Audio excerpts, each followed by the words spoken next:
we're going to read just a couple of short sections from the end of Parenthood and Relationship, which is chapter 8 of A Hunter-Gatherer's Guide to the 21st Century.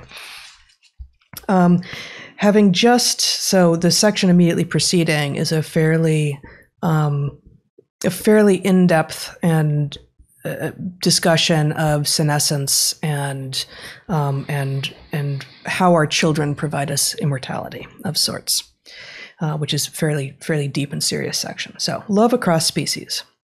In pursuing lighter fare than considering that children, not immortality, are the antidote to aging, let us ask, we love our pets, but do they love us? Humans have domesticated dozens of species of animals across the globe, mostly to provide food or do labor for us. Some of those relationships that began as purely functional, cats as mousers, dogs as protection, have since become cross-species friendships. Cats have befriended us for far less time and remain more wild than dogs, more of their original selves, although they bond tightly to humans under the right circumstances. Even before we began to farm, though, dogs were by many of our sides becoming domesticated. As hunter-gatherers, some of us already had dog friends.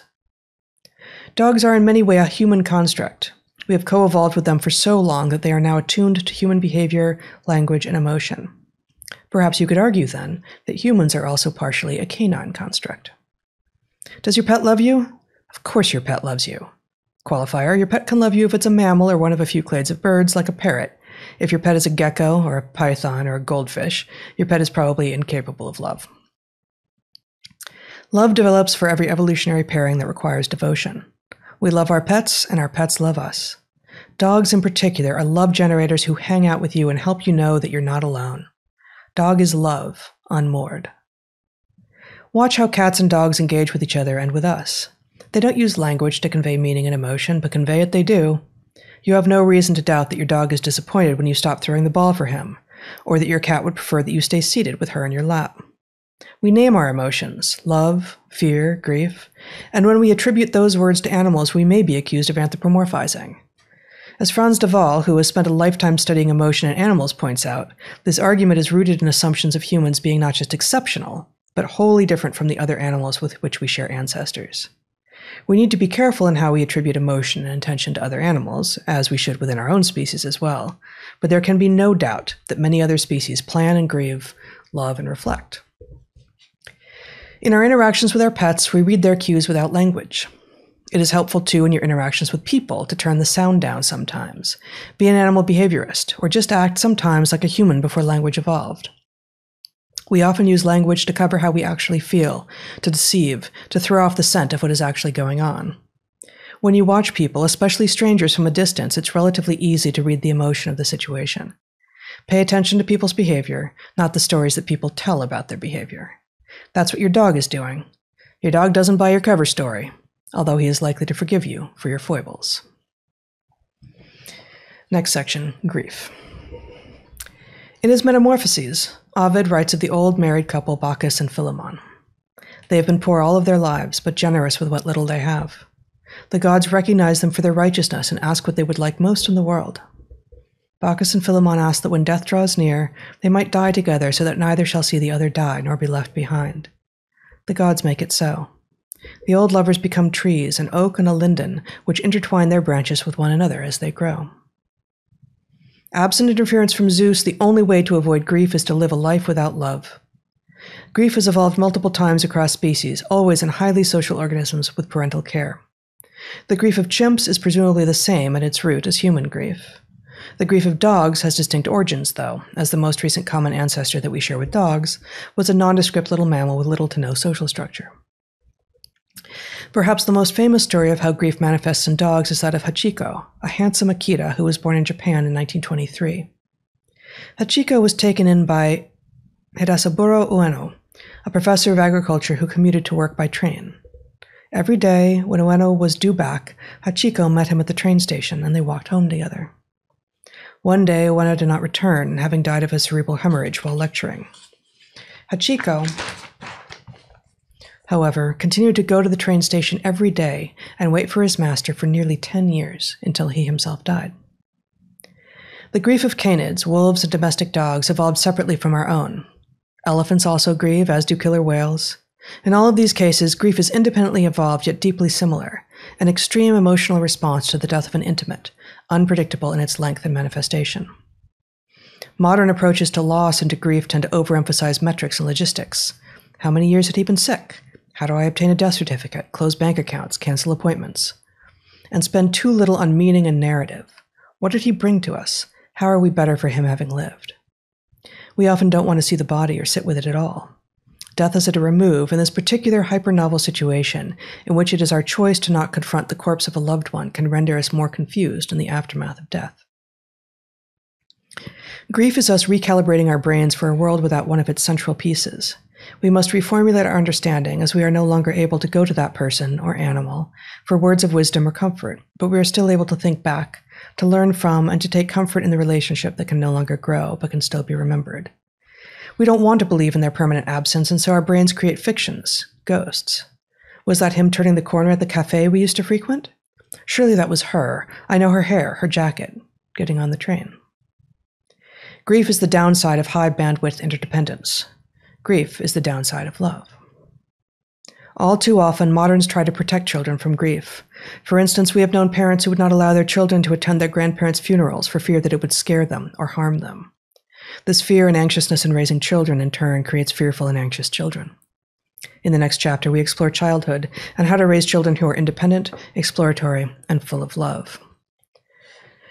And then the very first corrective lens for this chapter is, no, actually the second one. Spend time with the body of your loved one after they die. Those who have lost loved ones to situations from which their bodies could not be recovered often suffer from prolonged periods of grief.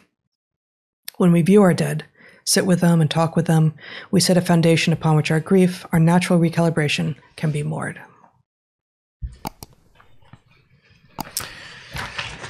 So, I mean, this chapter has a ton of stuff in it, right? It's all over the place. But that felt appropriate given that we recently lost one of our kitties, Moxie, as regular viewers and listeners know.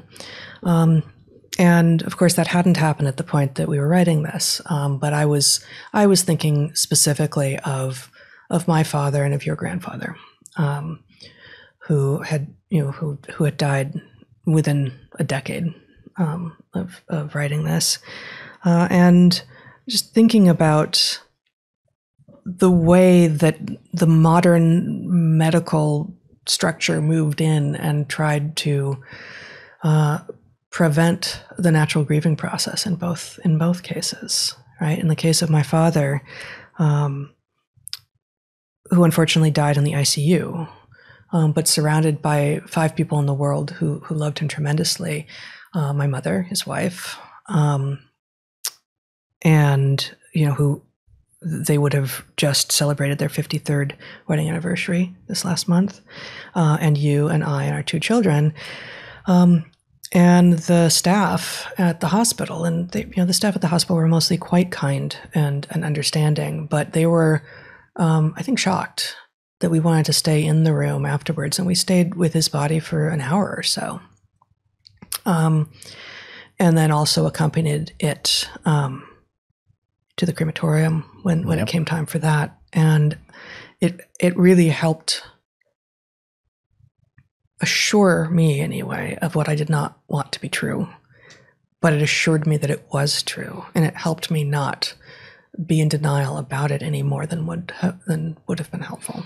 Yeah, the ambiguity that one is left with if one doesn't have some sort of evidence that's incontrovertible is obviously a source of danger, psychologically speaking. Yeah. And it is not surprising that we would be built this way because, to put it in relatively stark terms, a human being is a big animal, and it's hard for a human being to die in, your home range and there to be no evidence. So in general, our ancestors would have had a pretty good idea, somebody wouldn't simply disappear with no sign. There'd be awareness in general. And sort so of Lost at Sea is particularly hard for this reason, right? Well, and sea is novel. That's the thing. It's not that novel, but we were coastline explorers for a long time, but not deep ocean voyagers until relatively recently. Right. And I'm not saying it never happened, and I'm Sure. not saying that the evidence was always, really substantial. Obviously, there are predators in the world, but a predator doesn't tend to take out a human being and leave no evidence. Right. And, there tends to be a record enough that a person can grieve and move on, which we argue is this is the downside of love. It's not that grief is inherently good, but grief is necessary when you have loved a person or a creature deeply in order to rewire so that their absence is not a constant obstacle to functioning. Same thing as, just as we were talking about earlier today, anxiety and depression are not inherently maladaptive, right? Sometimes the world is such that depression is the appropriate response. Sometimes your situation is such that anxiety is the appropriate response. When someone you love has died, grief is the appropriate response. Can each of those appropriate adaptive responses occur in situations or for a duration, for instance, that make them maladaptive? Of course. And, but the modern quick fix types of solutions would have you medicate equally all instantiations, and that misunderstands that there are appropriate times and places for all of these responses. Oh, of course, and in fact, the pattern of grief leaves no doubt whatsoever. This is not a malfunction, right? Yeah. This is a highly organized process, which tells you that it is providing a benefit, and I would say it's a necessity, and it's one of these things. One of the features of the pattern is that you can put off grief, right? If you can't, you don't grieve on the battlefield when your best friend has just died in front of you. You fight, and then you grieve later, and that capacity to put it off, but not forever, is one of its fascinating features. And of course, you would expect that. You can't have a creature who can be suddenly debilitated by grief so that they themselves succumb to whatever the threat is. That just wouldn't make sense as a program. So it isn't like that. But it is also true that we intervene in this process, both by, removing bodies and having a process that deals with them so that, the family doesn't have contact that might be part of the closure process. But we also, I think we did not put this into the book, but there's this issue of, in our case, we did not ask to know the sex of the children that we were going to have. In one case, we found out accidentally because the technician, it was pretty rare for people. We specifically asked not to know. We asked not to know. Explicitly. Yeah, no, I took it out of the book because it was, I don't know, we didn't have time to explore it fully. But I will just say that the question is this. Yeah, no, it is. It's gone. I think it's not there. Yeah. But the question is this. If you are going to have a child and you do not know its sex in advance, as no ancestor until very recently could have been certain, what it does is it prevents you from doing too much scenario building about what your life is going to look like after the child is born. And what that means is that the degree to which you have to forget this lesson is decreased, and that in some sense, by now providing this information, which seems like, well, what could the harm of more information about the child you're going to have, what could the harm of that possibly be? Well, the harm could be that once you're going to have a boy or you're going to have a girl, and you start thinking about, here are the places we'll go, this is what we'll do, this is what it'll be like, that there is the need for vastly more grief to unwire those things at the point of loss. Well, I would also argue that, for us, we intended to raise our children without the expectation of stereotypes, right? And we're not going to paint a room blue or pink depending on the sex of the child, either way, right?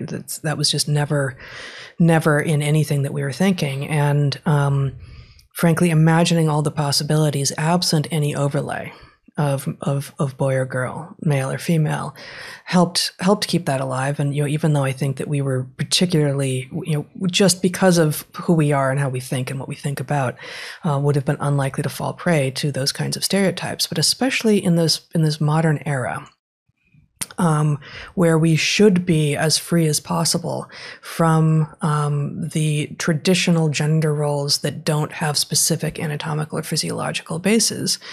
What does it get you to know in advance if you're going to have a boy or a girl? And in both cases, because I was older, we had all the genetic testing. And so, there was a karyotype and a sealed envelope in both cases that, I could have looked at any moment and since looked at, and sure enough, that Y chromosome in both cases, but specifically did not want to know in advance. Yeah. And, at some level, even if you didn't have these two reasons formulated that you might not want to know, the one thing that you can know for sure is that the information wouldn't have been available to an ancestor. And so you don't know whether there's any, harm downstream of it.